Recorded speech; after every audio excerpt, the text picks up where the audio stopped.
Hello, welcome to my YouTube channel vlogs of Subu. അപ്പം നമ്മുടെ ഒരു പുതിയ വീഡിയോയിലേക്ക് എല്ലാവർക്കും സ്വാഗതം.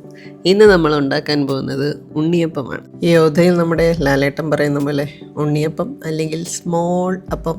ഈ റെസിപ്പിയിൽ നിങ്ങൾ എല്ലാവരും ഒന്ന് ഉണ്ടാക്കി നോക്കുക. ഇതേപോലെ സോഫ്റ്റ് ആയിട്ടുള്ള ഉണ്ണിയപ്പം നിങ്ങൾക്കും കഴിക്കാം. അപ്പോൾ നമുക്ക് വീഡിയോയിലേക്ക് പോയാലോ. നന്നായി കഴുകി വൃത്തിയാക്കി 2 കപ്പ് പച്ചരി 3 മണിക്കൂർ കുതിർക്കാൻ വെക്കുക. ഇനി നമുക്കതൊന്ന് വെള്ളം വാർന്നു പോകാൻ വേണ്ടിയിട്ട് വെക്കാം. ആ നേരം കൊണ്ട് നമുക്ക് 1/2 കിലോ ശർക്കരയൊന്ന് പാനിയാക്കാം. പാനിയാക്കിയ ശേഷം അതിൽ പൊടിയൊന്നും ഇല്ലാതെ വൃത്തിയായിട്ട് അരിച്ചെടുക്കണം കേട്ടോ.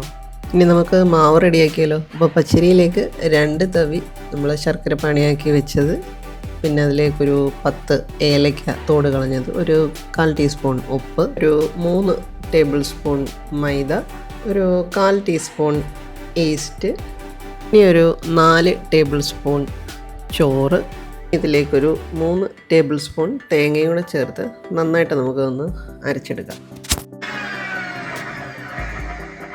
നമ്മൾ അരച്ചെടുത്ത മാവ് ഒരു ബൗളിലേക്ക് മാറ്റിയിട്ടുണ്ട്. അപ്പോൾ നമ്മൾ അരച്ചെടുത്ത മാവിലേക്ക് നെയ്യിൽ നന്നായി മൂപ്പിച്ചെടുത്ത തേങ്ങയും 1 ടീസ്പൂണ് എള്ളും കൂടെ ആഡ് ചെയ്തിട്ട് നന്നായി ഒന്ന് മിക്സ് ചെയ്യുക. ഇനി നമുക്കിതിലേക്ക് നമ്മുടെ ബാലൻസ് ഉണ്ടായിരുന്ന ശർക്കര പാനിയില്ലേ, അതും കൂടെ ചേർത്ത് മധുരം അഡ്ജസ്റ്റ് ചെയ്യാനാണ്. ഒന്നും കൂടെ നന്നായിട്ട് മിക്സ് ചെയ്യുക. അതുകൊണ്ട് ഏതാണ്ടൊരു ഈ ഒരു പരുവാകുന്നിടം വരെ നന്നായിട്ട് നമ്മൾ മിക്സ് ചെയ്യണം. അപ്പോൾ നമ്മുടെ മാവ് റെഡിയായി കഴിഞ്ഞിട്ടുണ്ട്.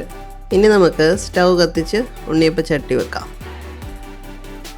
ചട്ടി നന്നായി ചൂടായ ശേഷം ഇതിലേക്ക് നമുക്ക് വെളിച്ചെണ്ണ ഒഴിച്ചു കൊടുക്കാം. നമ്മുടെ എണ്ണ ചൂടായിട്ടുണ്ടെന്ന് തോന്നുന്നു. ഇതിലേക്ക് കുറച്ച് നെയ്യും കൂടെ നമ്മൾ ഒഴിച്ചു കൊടുക്കുന്നുണ്ട് കേട്ടോ. ഇനി നമുക്ക് കുറേശ്ശെ മാവ് ഉപയോഗിക്കാം.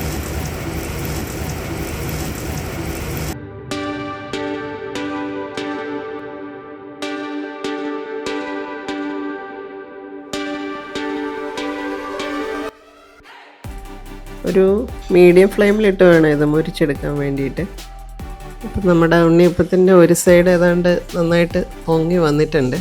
ഇനി നമുക്കൊന്ന് തിരിച്ചിടാം.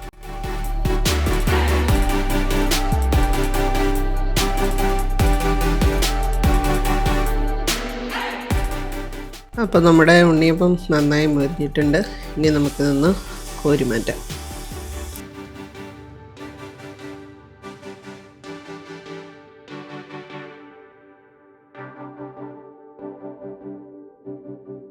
അപ്പോൾ നമ്മുടെ ഉണ്ണിയപ്പം റെഡിയായി കഴിഞ്ഞു.